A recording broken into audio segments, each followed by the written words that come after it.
একজন মানুষ মৃত্যু পর্যন্ত চলতে যা লাগে সবকিছুই আমরা আমাদের পক্ষ থেকে দেওয়া হচ্ছে। যারা জীবনের সর্বোচ্চ দিয়ে গড়েছেন ছেলে মেয়েকে, আজ তাদের অনেকের ঠাঁই বৃদ্ধাশ্রমে করে থাকতে পারবে। 4টা করে বেড আছে, আমাদের নিচতলায় 32 জন ধরবে আর কি, কোনো অসুবিধা নাই।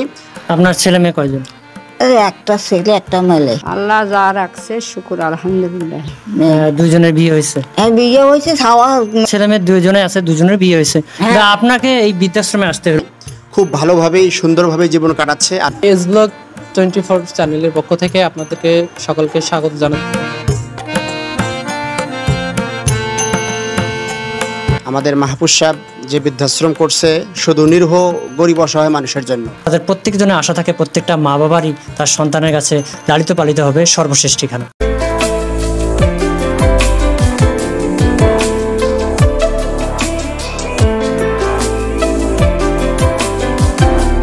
মানুষ মানুষের জন্য, জীবন জীবনের জন্য। ভূপেন হাজারিকার সেই বিখ্যাত গানকে মনে করেই যেন এক সেবামূলক এক পুনর্বাসন কেন্দ্র প্রতিষ্ঠা করেছেন আলহাজ মাহফুজ আলম শিল্পপতি। চলুন সেই বৃদ্ধাশ্রম আমরা দেখব এবং আপনাদেরকে দেখানোর চেষ্টা করব। যারা জীবনের সর্বোচ্চ দিয়ে গড়েছেন ছেলে মেয়েকে, আজ তাদের অনেকের ঠাঁই বৃদ্ধাশ্রমে। বৃদ্ধাশ্রমে প্রতিটি জীবন যেন এক একটি সুখ দুঃখের গল্প। সেই বৃদ্ধাশ্রমের জীবনে নেই কোনো আপনজন, পরিবার পরিজন আর বন্ধু বান্ধব সবাইকে ছেড়ে এক ব্যতিক্রম জীবন কাটাতে হয় ওই প্রবীণদেরকে। এটি রংপুর বিভাগ থেকে খুবই সহজেই যাওয়া যায়। সৈয়দপুর যাওয়ার পথে এরকম দৃশ্যটি আপনারা খুব সহজেই দেখতে পাবেন। একটি সাইনবোর্ড রয়েছে, এই রাস্তার পাশ দিয়ে একটি রাস্তা সহজেই চলে গেছে। এই রাস্তা বরাবর আপনারা গেলেই পেয়ে যাবেন সেই মাহফুজ বৃদ্ধাশ্রম। জানা যায় এই বৃদ্ধাশ্রমে অসহায় বৃদ্ধ মা রয়েছেন, তবে পুরুষদের ভবিষ্যতে যুক্ত করার সম্ভাবনা রয়েছে বলে জানা যায়। এই বৃদ্ধাশ্রমে থাকা খাওয়া সহ দেখাশোনা সবই করছেন দায়িত্বে থাকা কর্মচারীরা। চলতে চলতে আমরা চলে আসি সেই কাঙ্ক্ষিত বৃদ্ধাশ্রমের সামনেই। দেখতে পাচ্ছেন সুন্দর একটি বিল্ডিং লক্ষ্য করা যাচ্ছে। দেখে আমি অবাক হয়েছি যে এটি এত সুন্দর বৃদ্ধাশ্রম যে হয়, এটি আমি অবিশ্বাস করতে পারছিলাম না। আমি যখন আসতেছিলাম এই জায়গাটিতে, এই বিল্ডিং এ প্রবেশের পূর্বে আমরা চারপাশে ভালোভাবে ঘুরে ঘুরে দেখার চেষ্টা করছিলাম আসলে কতটা সুন্দরভাবে তারা আসলে সাজিয়েছে এই বৃদ্ধাশ্রম। বাইরে দেখতে যতটা সুন্দর, এর চেয়ে ভিতরে কতটা যে সুন্দর হবে সেটি ভিতরে গেলেই বোঝা যাবে।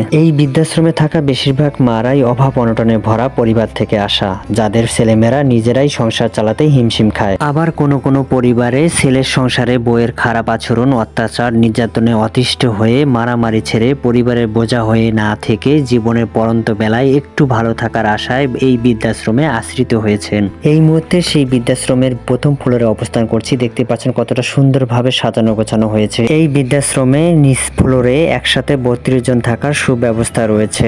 প্রতিটি রুমে 4 জন করে থাকার জন্য বেডের ব্যবস্থা রয়েছে এবং সেখানে অত্যাধুনিক সুবিধা সমৃদ্ধ বাথরুমেরও ব্যবস্থা রয়েছে, যেটি আমি দেখেও আসলে অবাক হয়ে গিয়েছি। শুধু দর্শক শ্রোতা, আসসালামু আলাইকুম। এস ব্লগ 24 চ্যানেলের পক্ষ থেকে আপনাদেরকে সকলকে স্বাগত জানাচ্ছি। আমি মোহাম্মদ সামিউল ইসলাম মিশন।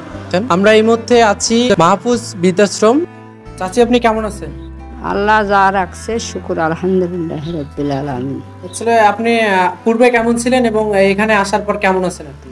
এখানেও আমি শুকুর আলহামদুলিল্লাহ, আল্লাহ যেটা রাখছিল পূর্ব হাতেও ভালো ছিলাম, এখানে আছে তার থেকে আরো ভালো। আপনারা এখানে হচ্ছে মানে আপনাদের দিন কেমন যাচ্ছে? আল্লাহ যেটা নিয়ে গেছে শুকুর আলহামদুলিল্লাহ রাব্বিল আলামিন। আল্লাহর কাজ করি, কলমা জপি, নামাজ বন্দুকি পড়ি, গল্প গুজবও করি। কাদের জন্য এই জায়গাটা বরাদ্দ করা হয়েছে? এটা তো জায়গা বয়স্ক যারা চলতে না পারে, কাজকর্ম করিয়া খাইতে না পারে, তাদের জন্য। আমরা কথা বলবো এখানকার একজন দায়িত্বরত পরিচালক স্যারের সাথে। আমরা জানতে চাইবো আপনার কাছে যে এই মাহফুজ বৃদ্ধাশ্রম সম্পর্কে। আসসালামু আলাইকুম রাহমাতুল্লাহি ওয়া বারাকাতুহু। আলহামদুলিল্লাহ, এখানে আমাদের মাহফুজ সাহেব যে বৃদ্ধাশ্রম করছে শুধু নিরীহ গরিব অসহায় মানুষের জন্য। তো আলহামদুলিল্লাহ, আমাদের এখানে প্রায় 13 জন বয়স্ক মহিলা আছে যারা নিরীহ অসহায় আর কি। আর এরা যারা আসছে এদের মনে করেন যে কাপড় চোপড়, খাওন দাওন, তেল সামান, ওষুধপাতি যা কিছু লাগে এভরিথিং সব কিছুই মালিক বহন করে আর কি। হ্যাঁ, মালিকের এমনিতে অনুমতি আছে, যদি অন্য কোনো ব্যক্তি যে কোনোভাবে সাহায্য সহযোগিতা করতে চায় তাহলে করতে পারবে, কোনো অসুবিধা নেই, আমাদের মানা নাই। তো আলহামদুলিল্লাহ, যারা এখানে আছে খুব ভালোভাবেই সুন্দরভাবে জীবন কাটাচ্ছে আলহামদুলিল্লাহ। তারা সবসময় শুকরিয়া আদায় করেন এবং যিনি এটা দিচ্ছেন মাহফুজ সাহেব, তেনার জন্য তারা সবসময় দোয়া করেন। খুব ভালো একজন মানুষ এটা করছে আর কি, অনেক ভালো মানুষ। আল্লাহ তাআলা তাকে জান্নাত দান করুক। এখানে সুযোগ সুবিধা বলতে কি, আমরা যাদেরকে রাখবো তারা আর কি নিরীহ হইতে হবে, বয়স্ক মহিলা আপাতত নিচ্ছি। এক রুমে 4 জন করে থাকতে পারবে, 4টা করে বেড আছে। আমাদের নিচতলায় 32 জন ধরবে আর কি, কোনো অসুবিধা নাই। আপাতত 13 জন হয়েছে। সুযোগ সুবিধা বলতে এদের একজন মানুষ মৃত্যু পর্যন্ত চলতে যা লাগে, ঔষধ থেকে শুরু করে কাপড় চোপড় থেকে শুরু করে যা লাগে সব কিছুই আমরা আমাদের পক্ষ থেকে দেওয়া হচ্ছে। অর্থাৎ যিনি দিচ্ছেন মাহফুজ আলম সাহেব, তিনি সব কিছুই বহন করতেছেন। আলহামদুলিল্লাহ, আল্লাহ তাআলার রহমতে খুব সুন্দরভাবেই তারা জীবনযাপন করতেছে, কোনো অসুবিধা হচ্ছে না। আচ্ছা, এটাই শুরু হয়েছিল কবে? এটা কতজন দিয়ে শুরু হয়েছিল? শুরু হয়েছে আপনার প্রায় 1 বছরেই হয়ে গেল, 1 বছর পার। শুরুতে ছিল 2-4 জন ছিল, আস্তে আস্তে এ পর্যন্ত 13 জন হয়ে গেছে আর কি, আল্লাহর রহমতে এই পর্যন্তই আছে আর কি। আচ্ছা, আপনাদের আগামী পরিকল্পনা কি এই মাহফুজ বৃদ্ধাশ্রমকে নিয়ে? আগামী পরিকল্পনা বলতে আমাদের যখন নিচতলা লোকজন ভর্তি হয়ে যাবে, পরবর্তীতে আমাদের 2য় তলা আছে, 2য় তলাও আমরা লোকজন রাখার চিন্তা ভাবনা করছি। বয়স্ক মহিলা আপাতত থাকতেছে, পুরুষও নেওয়ার খেয়াল আছে এরকম আর কি আমাদের সাহেব বলছেন। তবে ওইটা পরবর্তীতে আর কি আমরা ডিসিশন নিব আর কি, এটাই হলো আগামী পরিকল্পনা।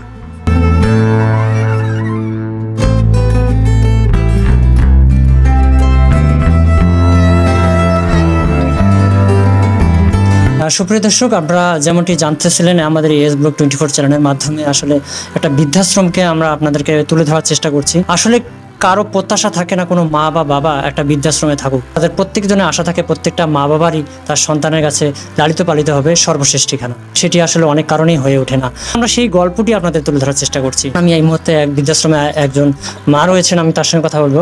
কেমন রয়েছেন আপনি? ভালো লাগে মা। কতদিন যাবত এখানে আছেন? 3-4 মাস। হ্যাঁ 3-4 মাস। আগে কি করতেন? আজ করছুন, দোকান করছুন মা। দোকান করছিলেন? কোন জায়গায় করছিলেন দোকান? ওই বাড়িতে ছিল, বেড়িতে শুনু, এই দোকান করছুন। আপনার ছেলে মেয়ে কয়জন? একটা ছেলে একটা মেলে। দুইজনের বিয়ে হয়েছে? হ্যাঁ, বিয়ে হয়েছে, ছাওয়া মেয়েটা ছাওয়া। আসলে আরেকটা বিষয় আমি জানতে চাই, আপনার ছেলে মেয়ে 2জনে আছে, 2জনের বিয়ে হয়েছে, আপনাকে এই বৃদ্ধাশ্রমে আসতে হলো কেন? বা কি করবো বাবা, ওবার কয়টা করবি আর কয়টা মুখ করি, কি করি, মুখে দিছে।